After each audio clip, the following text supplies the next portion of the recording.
Yes, good morning, Mr. Lewis. Good morning. Brief updates on yesterday. First, in answer to your Lordship's question to me on day one, namely whether the only cases in which the Strasbourg court has found a violation of Article 6 were ones where the claim to state immunity was contrary to international law. We have reviewed the cases again, and that is correct. There are 6 cases of violations to date before the Strasbourg court. Sorry, you need to start again. Yes. Please, start again. My Lord Justice. Stand a word of that. Yes. My Lord Justice Popplewell asked me on day one in relation to paragraph 20 of Benkabush whether the only cases in which the Strasbourg court has found a violation of Article 6 were ones where the claim to state immunity was contrary to international law. We have reviewed the cases again, and that is correct. There are 6 examples of violations to date, and they are cases where the Strasbourg court held there was a rule of customary international law, which it found in the UN Convention on State Immunity or the ILC draft articles which preceded it, but the national court had misapplied the rule. We have a table which I can pass up if it would be of assistance, detailing those 6 cases where violations. Send it electronically, as far as I'm concerned. Yeah. Yes, I will. You can hand it up to my. Oh, I hand it up as well. They'd like Yes. it, I'm sure they do paper. I don't read paper. Anyway, the bottom line is that when Lord Sumption said unfounded, he meant contrary to international law. Yes, but conversely, we have not identified any case against us, namely where the court said there was no violation in circumstances where there was no rule of customary international law in a range of state practice, unless Fogarty is such a case. Update 2. Nowhere does Yang on state immunity mention anti-suit injunctions. Update 3. As to my Lord Justice Popplewell's question on whether Article 24 of the UN Convention might only cover interim relief, for your note, O'Keefe and Tam's textbook on the UN Convention, which is Authorities Tab 4, Authorities Bundle 4, Tab 56, deals with Article 24 at page 1564 and at page 1567 says the reference is to pre-judgment and post-judgment orders, and we also rely upon the travaux préparatoires to say that it covers permanent injunctions. Update 4. My Lord Justice Popplewell asked me yesterday about the term financial sanctions and whether it covered damages. It does not. It's to be understood here as a reference to monetary penalties, for example, fines for non-compliance, i.e. penalties which are not compensatory in the way that damages are. 5th and final update. Questions were asked about whether injunctions enforce a right in the way that damages orders do not. When considering our submission that remedies on the merits are caught by the restrictive doctrine, we say the court should also consider orders for the payment of a debt against a state. They could be said loosely to enforce a contractual right, but we say would be clearly part of the restrictive doctrine. So I resume on ground 3. The club's right of access to court, which is prevented by way of the procedural bar in section 13.2a, is the critical starting point when considering whether the section can be justified as pursuing a legitimate aim by proportionate means. If we have reached this far because there is no relevant rule of customary international law relating to state immunity. There is nonetheless one rule of relevant international law, namely the UK's obligations to comply with the Convention, and so Article 6.1. That brings us to general dynamics, which is authorities bundle 2, starting at page 675. I introduced the facts already. The key paragraph on ground 3 is paragraph 84. In broad terms, Lord Lloyd-Jones said the privilege of mandatory service through diplomatic channels was not mandated by customary international law, but was nonetheless justified as a proportionate means to legitimate objectives because of the considerable body of international practice supporting that privilege. The first point to make, echoing my submissions on ground 1, is that there is no Fogarty fallback case here. On the judge's and Venezuela's position, Lord Lloyd-Jones has overlooked the possibility of using the absence of a relevant and identifiable rule of customary international law, and then Fogarty as a basis to justify section 12.1. Why had he overlooked it? Was it argued? I take the point, it was overlooked. I shouldn't make it ad hominem. Beyond that, we distinguish general dynamics on 4 bases. It is, firstly, an example of considering whether state practice falling short of customary international law in relation to state immunity justified legitimate objectives by proportionate means. That can then guide us to identify legitimate objectives, but the proportionality of a rule on service by reference to state practice on service cannot dictate the answer one way or the other when considering the proportionality of a rule prohibiting injunctions by reference to state practice relevant to injunctions. Well, the judge said it was even more so in the case of injunctions. So why is that wrong? Yes, and I am just coming on to that. The second distinction of general dynamics is that it said that Section 12 and service were not concerned with either adjudicative or enforcement jurisdiction. As yesterday, we say Section 13.2a is concerned with adjudicative jurisdiction, but if you're against us on that, then we say it's in the no man's land. Distinction 3, at letters C and D,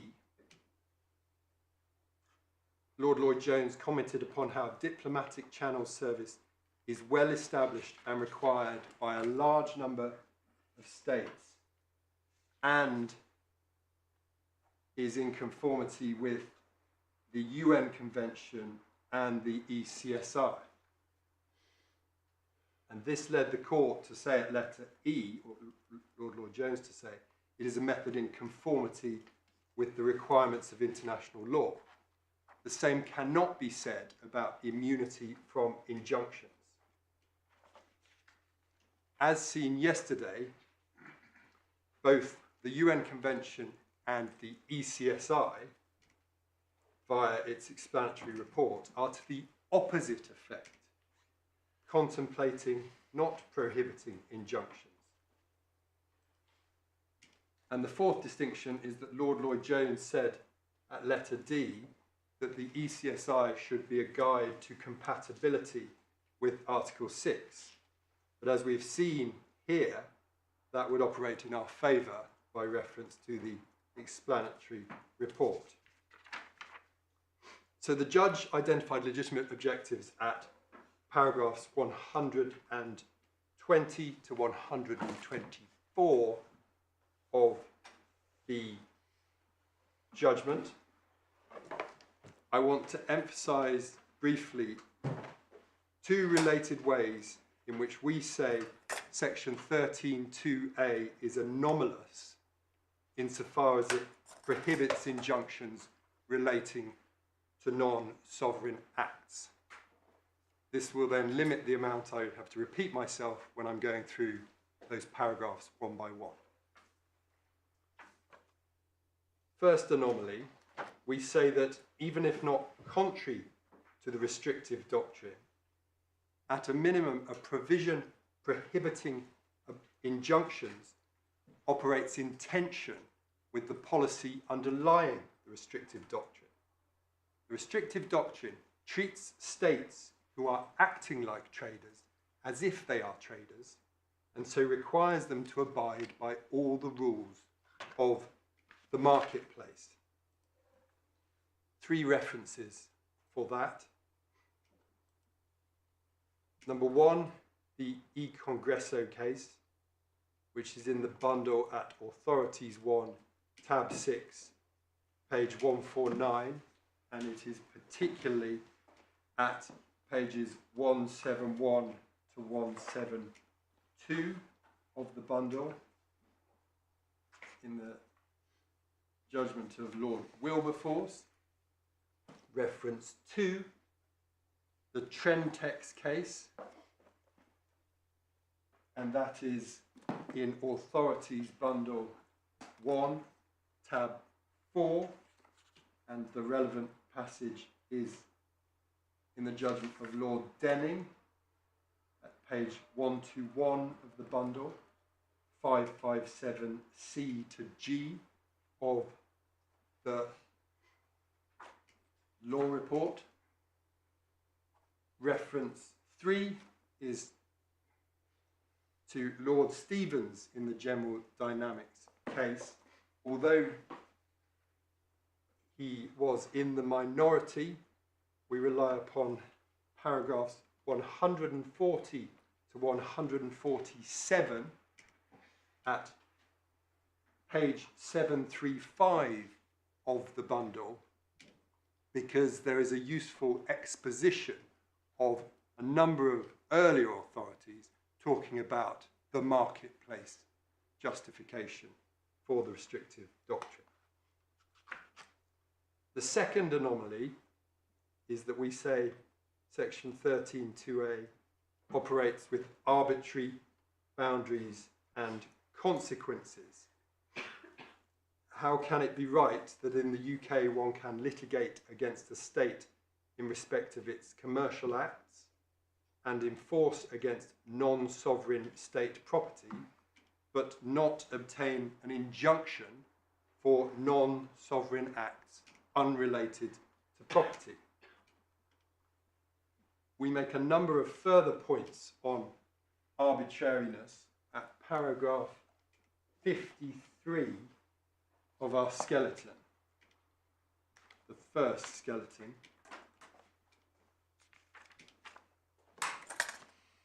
which is in page 54 core bundle,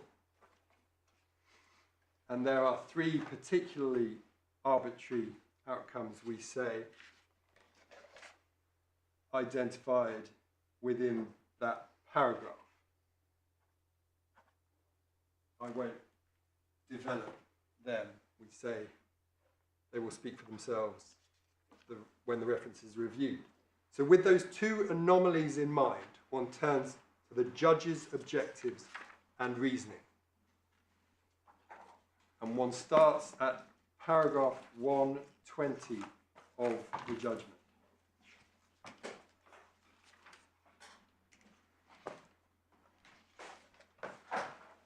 Paragraph 120, the judge's first objective was that injunctions are inappropriate when not backed up by contempt. So the objective appears to be avoiding contempt proceedings against states. But the proportionate response to that objective does not require the prohibition of injunctions. it only requires not having contempt proceedings.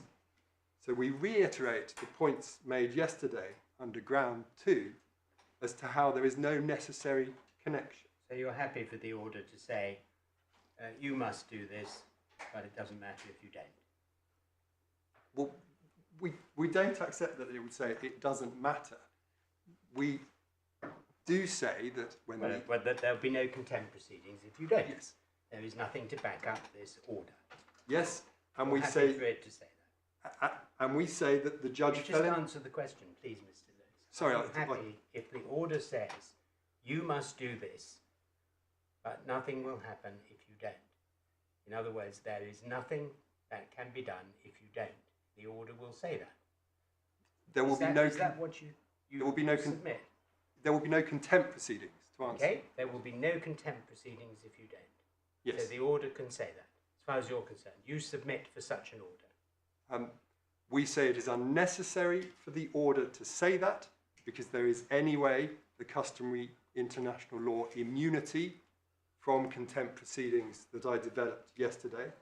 But for the avoidance of doubt, there is also no issue with the order saying that. And we say the judge fell into error by failing to recognise that English law, just like the UN Convention, the ECHR and Australia, can sever that link and can make orders that are to that effect. Here the judge relied at paragraph 121 on Hansard. And there it's the same point. Lord McCluskey, and we don't need to pick it up, but if necessary, it's in Authorities Bundle 4, tab 67, page 1640. Lord McCluskey did make the connection between injunctions and the ultimate sanction in contempt. And again, we have seen why that is not a necessary connection. My submissions yesterday. He could not know in 1978 how the UN Drafting Committee would later see no difficulty in segregating injunctions from their enforcement. And we do say it's important not to lose sight of the chronology, which we say the judge did in paragraphs 109 to 114 of the judgment. So briefly, in 1972, the ECSI report contemplates injunctions. In 1975, the US allows injunctions. In 1978, the UK goes in the opposite direction, and various other states follow up to 1985. In 1985, Australia severs the link between injunctions and enforcement, and then the UN do the same over the period 1985 to 2004. Judgment paragraph 122. The judge relied upon considerable international sensitivity. 3 points on this paragraph. First, we say the analogy with and reliance on general dynamics breaks down. In general dynamics, the UN Convention and ECSI pulled in favour of section 12.1. Here, we are at the other end of the spectrum. The UN CSI and ECSI pull against the prohibition of injunctions in section 13.2a. Secondly, we say paragraph 122 has the same flawed theme, namely it inextricably connects injunctions with their enforcement. Once one severs that connection, just as the UN Convention does, the supposed considerable international sensitivities fall away. Once one severs that connection, criminal and financial sanctions are no longer in play. Thirdly, there is no analysis in paragraph 122 of proportionality. There is simply a reassertion of the UK being not alone because of the other states that followed the 1978 Act. but that is neutral on whether the decision made by the UK and then those other states is a proportionate means to address considerable international sensitivity. As to paragraph 1, 2, 3 of the judgment, the judge relied on issues of comity and procedural propriety as the objective. 3 points on that. First, we say there is limited breathing space for comity when A, customary international law does not mandate immunity, B, there is tension with the restrictive doctrine, that's my anomaly point, and C, international practice, the UN Convention and ECHR point in the opposite direction generally. Isn't there a particular sensitivity with anti-suit injunctions where the authorities, which again we haven't looked at, make it plain, very, very clear that the injunction is directed against the party in personam and not at the courts of the foreign jurisdiction. But that line may well very often be very blurred in other jurisdictions, where there may well be a link between the state and the court system, which is greater than perhaps in this jurisdiction, and also may well be unknown. So when Cranston refers at 1, 2, 3 with those issues of comity and procedural propriety, it's particularly the case in relation to anti-suit injunctions. Well, we say one has to take it in stages. One cannot just test these principles by reference to the current case, where it is State A bringing proceedings in the courts of State A. It could equally be a question of State B bringing proceedings in the courts of State C. But it's very likely to be bringing proceedings in the states of its own jurisdiction. Well, it may be, and here it's doing both. Here it's in two different jurisdictions. And what we say is that the repeated statements of principle in those authorities that the order operates only in personam against the claimant and not by way of any interference with the state courts means that whatever the blurring of lines may be within that jurisdiction, English law can take the position that there isn't the sensitivity of affronting the courts. But why can it take that? Why can it take that position? We just said that the state courts. Well, because it takes that position in any other case where a non-state entity is acting as a trader. This is the state. It is the state. That's why the rule may be different. But it is the state acting as if it's not a state. It is the state acting as if it's a trader. It is into the marketplace. But you can't de-link from the question of where the state can take proceedings or whether it should be injuncted from doing so, and its status as a state. Well, we say you can because we say that's the corollary of the restrictive doctrine, that the state is wearing two different hats in this scenario. But we know, forgive me, we know that they do not stand in exactly the same position as a commercial party because you can't enforce against them. Well, and that's right, and that's a separate limitation which comes in later, which provides the protection against the affront to comity. And if the anti-suit injunction was to be enforced by contempt, then one would butt up against the immunity from criminal and financial sanctions. But it doesn't. And so it is more limited. Well, that's the earlier argument, isn't it? It is. And that's where it's... ultimately, there is a balancing exercise going on here. As a starting point between the club's rights under Article 6.1 and comity as this objective. And then one is considering what is the proportionate means to balance those competing interests. And that is where it wouldn't be proportionate and would be wrong because of the immunity against sanctions to have a full anti-suit with contempt measures, but we also say it doesn't lead one to the other end of the spectrum to say one shouldn't have an anti-suit in limited terms. In the Sabah case against government of Pakistan, there is some discussion, and there, yes, one has a waiver, but one has an anti-suit granted against the government of Pakistan, Islamic Republic of Pakistan, in respect of proceedings before the Pakistan courts. And again, the usual principle is recounted by the Court of Appeal to the effect that this is not an interference with the courts in Pakistan. We are not saying... Sorry, I thought you told me in answer to a question earlier that there had been no case where an injunction had been granted to restrain proceedings in a foreign state in this country. Sabah is such a case? I'm just looking at it.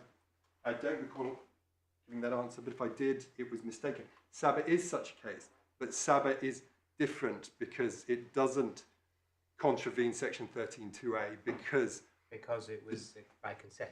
The non-exclusive jurisdiction clause was widely construed, one might say, so as to find that there was a waiver which covered Section 13(2)(a). Yes, but I asked you whether there had been a case in the absence of a waiver, and there hasn't, as I understand. That's correct, yes. This would be the first. That's the distinction. Okay, fourth reason he gave. Uh, The final reason, 124. Yes, I would just finishing on comity.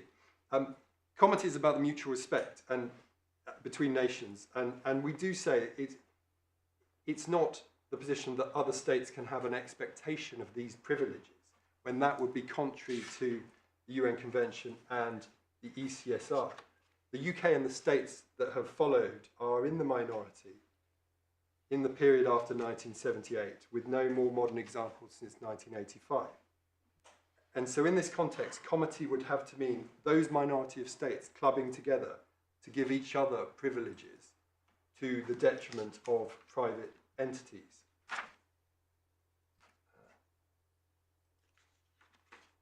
So one then moves these, well, on comity, you will have from our skeleton the points on OT Africa, and we say the judge was wrong to take the distinction with that case as far as the judge did.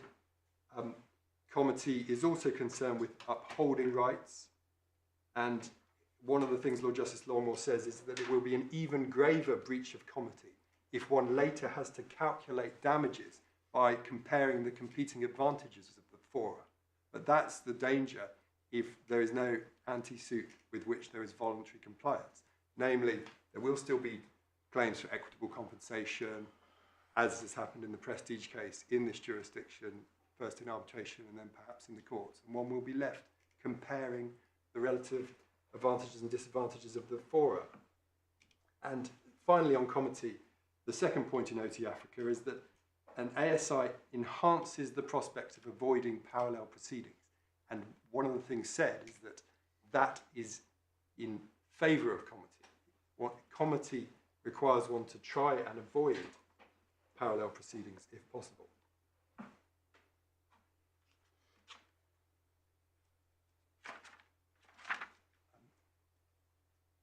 So on proportionality, we then have the further final points to make on ground 3.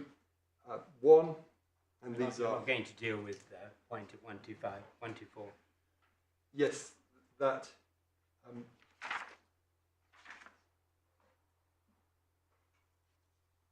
yes, I'm coming to that. So on proportionality, we say 1, the judge addressed none of the countervailing reasons, on which I repeat my trader anomaly comments. 2, the judge failed to identify that injunctions are only granted if damages are an inadequate remedy. And this is the point about paragraph 124. Because injunctions are only granted if damages are an inadequate remedy, the infringement does impair the essence of the right. And insofar as the judge set the bar at the right not being rendered worthless, we say that is not the correct threshold. Point But 3. the judge doesn't say it doesn't. It doesn't. It makes it. He doesn't say it makes it. It's the same. He said it just means that their right is not made worthless. Yes.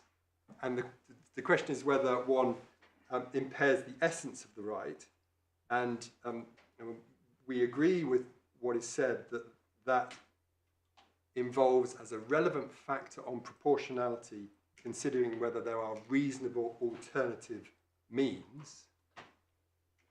And that's the point Venezuela make in their skeleton, paragraph 56.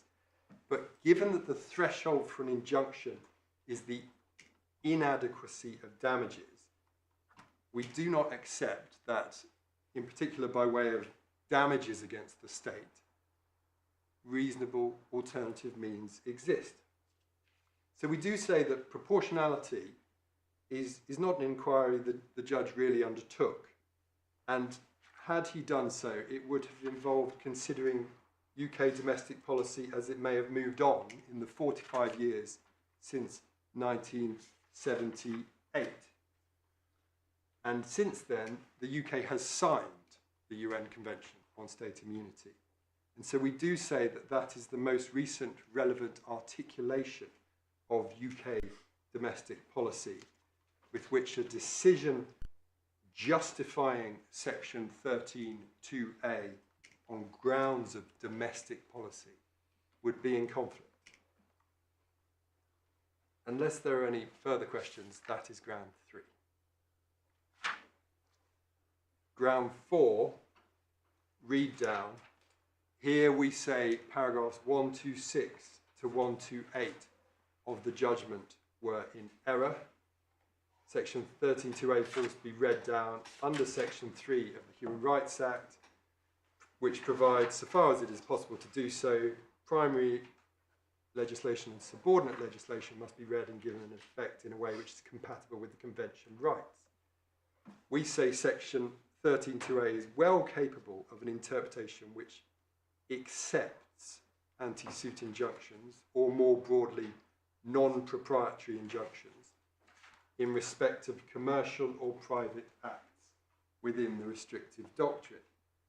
Our proposed formulations are in paragraph 58 of our first skeleton, core bundle, page 57.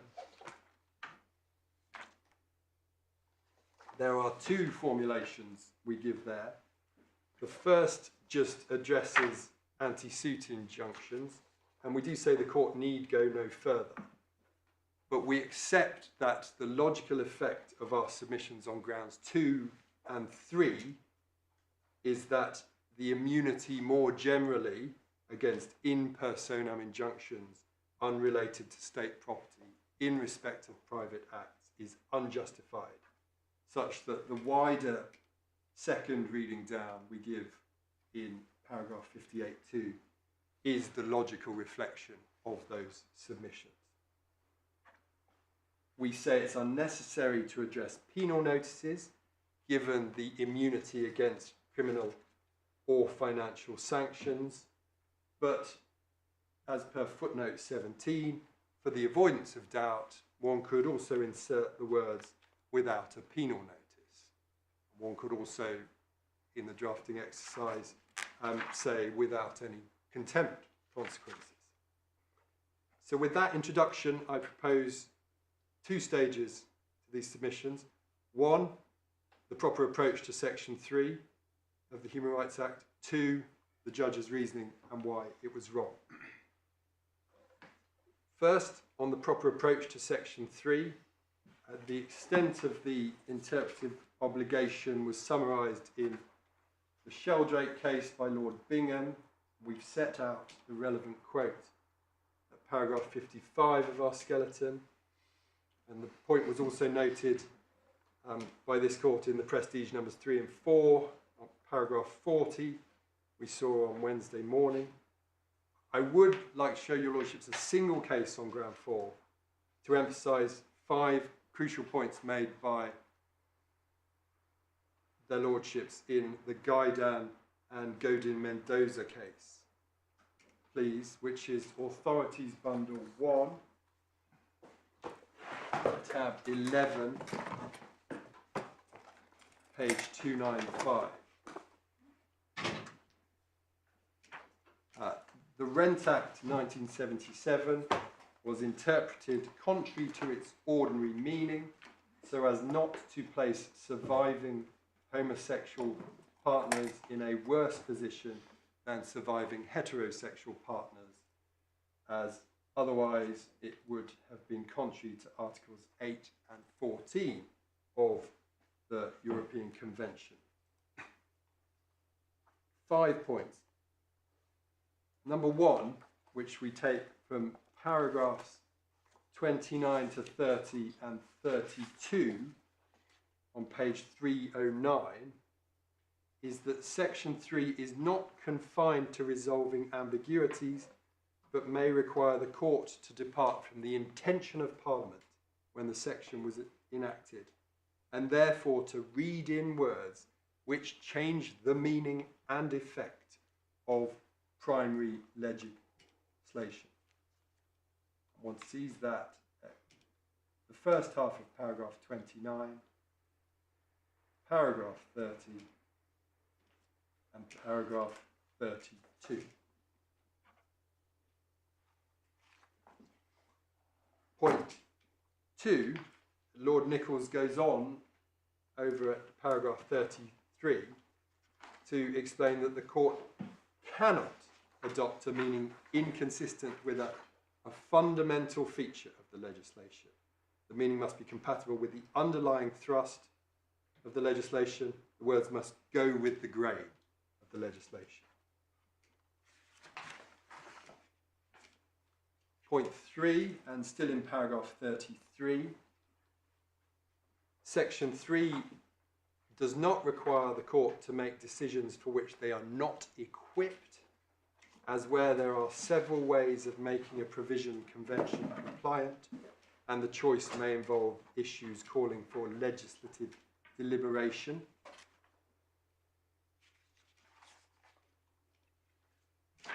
Point 4, we pick up on page 311 in the judgment of Lord Stein, which is Stein. I'm grateful. Paragraph 39. By letter F, he explains that the use of the interpretive power is the principal remedial measure, and the making of a declaration of incompatibility is a measure of last resort. And likewise, at paragraph 46, Lord Stein on page 313 refers to the Lord Chancellor observing during the progress of the bill through both houses that in 99% of cases there will be no need for a declaration of incompatibility. And point 5, finally, on the principles, is in the judgment of Lord Roger at page 339, paragraph 1, 2, 3. The process of interpretation is a matter of substance, not form. It is not a parlour game for lawyers and should not depend upon the precise form of words, nor are the courts expected to be held to the standards of the parliamentary draftsperson. So at the start of 1, 2, 3, it said, attaching decisive importance to the precise adjustments required to the language would reduce the exercise envisaged by section 3.1 to a game where the outcome would depend in part upon the particular turn of the phrase chosen by the draftsman and in part on the skill of the court in devising brief formulae to make the provision compatible with convention rights. And then over the page at the end of that paragraph, Parliament was not out to devise an entertaining parlour game for lawyers, but so far as possible to make legislation operate compatibly with convention rights. This means concentrating on matters of substance rather than on matters of mere language. So those are the principles. One then turns, please, to the judgment. and we say paragraph 128 of the judgment is wrong.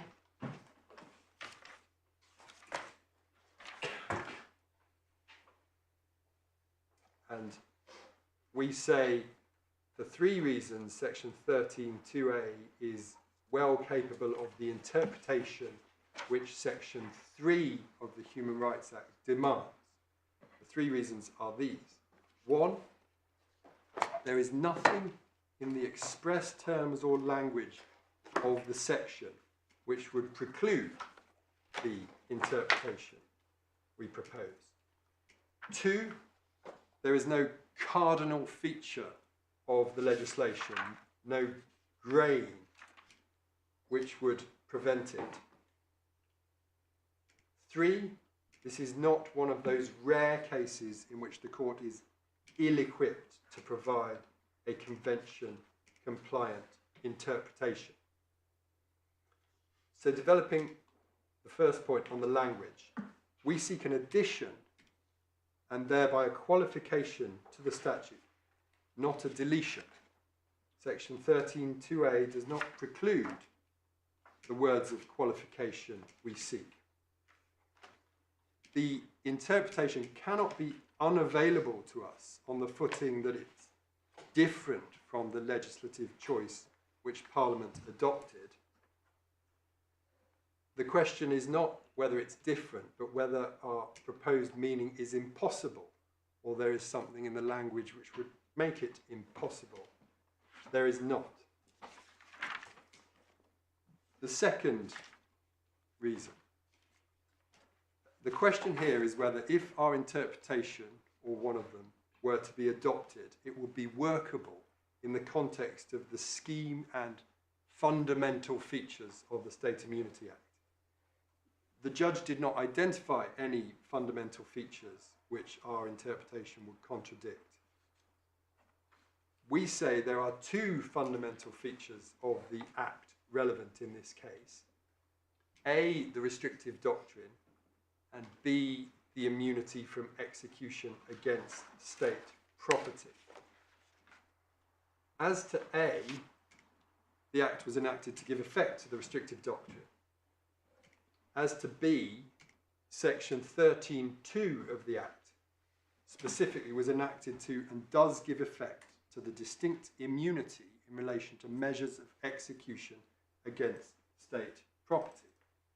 It does so in 2 respects. Section 13.2a is at least in part directed specifically at orders against a state relating to land or property.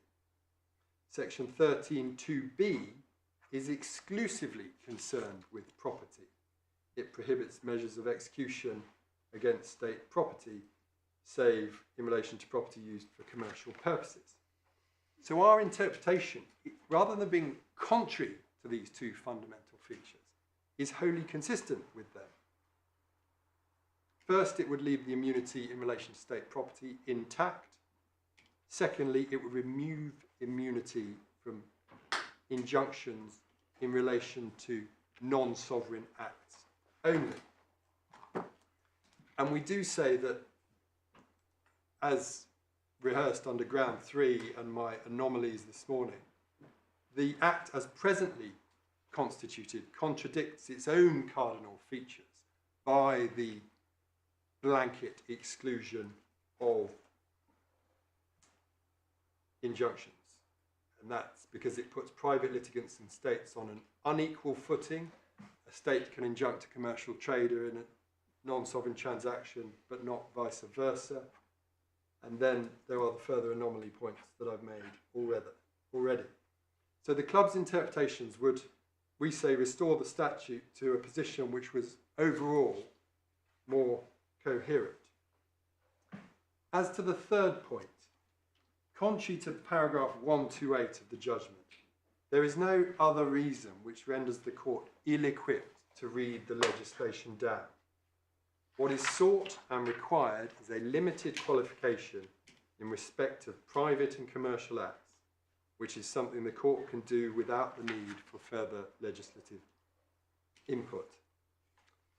The judge said what the clubs are seeking is more a legislative exercise. But we say neither the reasons he gave support that statement. He said that the clubs sought to carve out for anti-suit injunctions whilst leaving the prohibition on other orders for another day. That was not a good reason to reject our interpretation. This is not a parlour game. The court is required to interpret and give effect to the act in relation to the relief sought before it. The Human Rights Act does not require the court to engage in the process of drafting a fully compliant statute from scratch. We do say anyway that the spectre of the position in relation to other orders is not a realistic problem.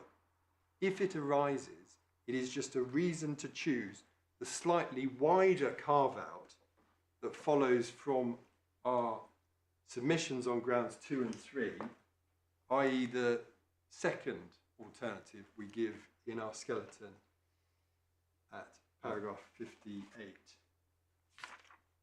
subparagraph 2. The judge also said that the clubs relied on the fact that penal notices are not automatic and are not in any event a necessary element when the injunction can be enforced by way of contempt. Excuse me. But again, that does not prevent a read down or make the interpretation we seek impossible. If a penal notice is not required and only a warning, there can be no objection to permitting an injunction. Penal notices are a separate question. The State Immunity Act is already silent about penal notices for orders which the court can make, and so we're not asking the court to do anything other than the Act already does. Could you show me where the order is that you seek, the draft order that you're asking us to make? Yes, that is in Core Bundle 1, Tab 1, page 20.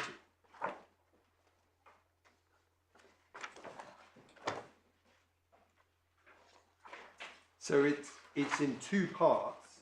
The first part is dealing, after recitals, predominantly with the appeal.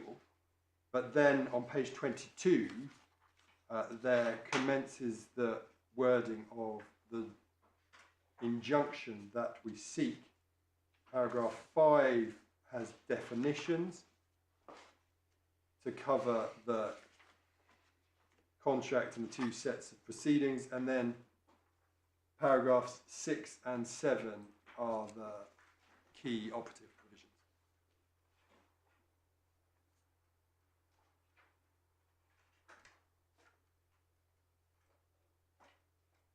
Yeah, thank you. So we say that the State Immunity Act does not need to spell out immunities from criminal proceedings or financial sanctions, i.e. monetary penalties for non-compliance. If the immunities exist as a matter of customary international law, they will fall to be applied whether there is a statutory provision for that or not. Although the State Immunity Act makes the position express in the case of disclosure orders in section 13.1, that was a straightforward reflection of the ECHR. Parliament did not decide to make any provision as to sanctions in relation to other orders which a court can make, including monetary orders or injunctions to which a state has consented. So we're not asking for anything more in terms of the penal notice and contempt issue than the Act already provides. So for those reasons, this is a case in which the statute can be read compatibly and should be read compatibly. It is not one of the exceptional cases where the court cannot find a compliant, a convention compliant interpretation. So those are my submissions on ground 4. The only final point I should raise, the court will probably already have it on board, is there is the possibility that the court might make a declaration of incompatibility if I were to win on grounds 1, 2 and 3, or 1 or 2 and 3. And if the court was then against me on ground 4, it might be minded to make a declaration of compatibility. as I've said, that's a measure of last resort. It's not a measure we seek in any sense. It is nonetheless something of which the Crown would have to be provided notice under Section 5 of the Human Rights Act and CPR 19.51, and no notice has hitherto been given. So if that was the permutation and the court were considering making a declaration of incompatibility, such notice would, in those circumstances, be needed. I just asked, the statute wasn't read down in Benkeboosh. No. And the reasons, and the Court of Appeal gave the reasons in paragraph 67. And those reasons all seem to apply here with equal force, don't they? No, we don't accept that, because what Benkeboosh amounted to was effectively a wholesale reversal of the position as between the Act and what would be compliant with customary international law, at least when one gets to the rule, as found by Lord Sumption. Whereas here, it is just a carve-out. And we don't accept, therefore, that it's something that requires... Well, it was the carve-out that they were objecting to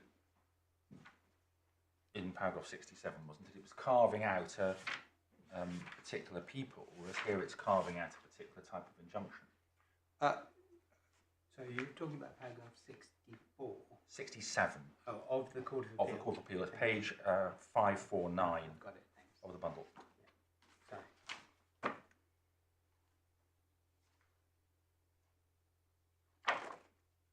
Well,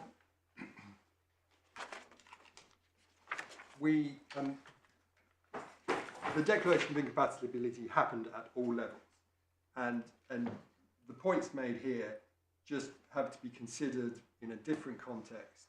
One's not dealing with Section 4.2 and Section 16. One's dealing with Section 13.2a, and it then becomes a question of whether, in order to make the carve-out we request from Section 13.2a, as a matter of degree, one needs a panoramic vision across the whole of the landscape of the State Immunity Act. And we say, in our circumstances, one doesn't. One is just focused in upon part of the subsection, Section 13.2a, and a qualification there too. And the second reason is the fundamental features point. And actually that's why, although it's not a point the judge explicitly takes, I've gone through the process of explaining how actually what we seek by way of qualification is an alignment of Section 13.2a with the fundamental features that otherwise exist, namely restrictive doctrine and immunity from execution against property. Did the Supreme Court in Benkeboosh grant a certificate of incompatibility? I mean, they said they didn't need to, as I read it, at paragraph 78, because they weren't only dealing with Article 6, they were also dealing with Article 47 of the Charter, which meant that they could just give effect to EU law directly. But they may also have granted a certificate of incompatibility, I don't know. My understanding is that they did, and in particular because one then saw the amendment that was subsequently made that we looked at to the State Immunity Act. So they also took the same view as the Court of Appeal, that it couldn't be read down under Section 4. Yes, and that view had been taken in the Employment Appeal Tribunal as well. So at all three levels that was the position taken. So the position, the Court of Appeal had granted the certificate and then the appeal was dismissed. Oh, I see. I'm grateful. Thank you. Good. Thank you very much. Now, Ms. Shah, it's your turn if you would like to draw anything to our attention, correct any points of fact that have been made that you don't agree with, or say anything else that you think appropriate. Thank you, my lord. The only comment I have at this point is to clarify the status of the stay of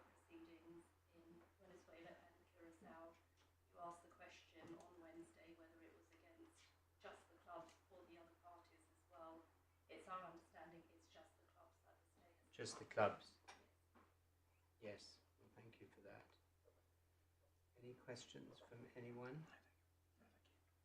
Thank you very much, Mr. Chairman.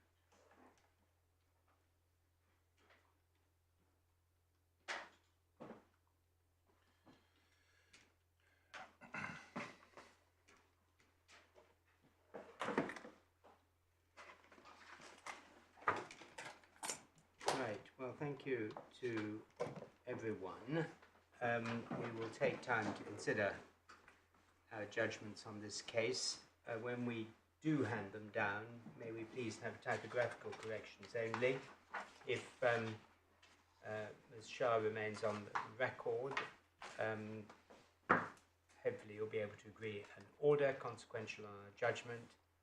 If not, we'll deal with that in writing and all other consequential matters in writing too. Thank you.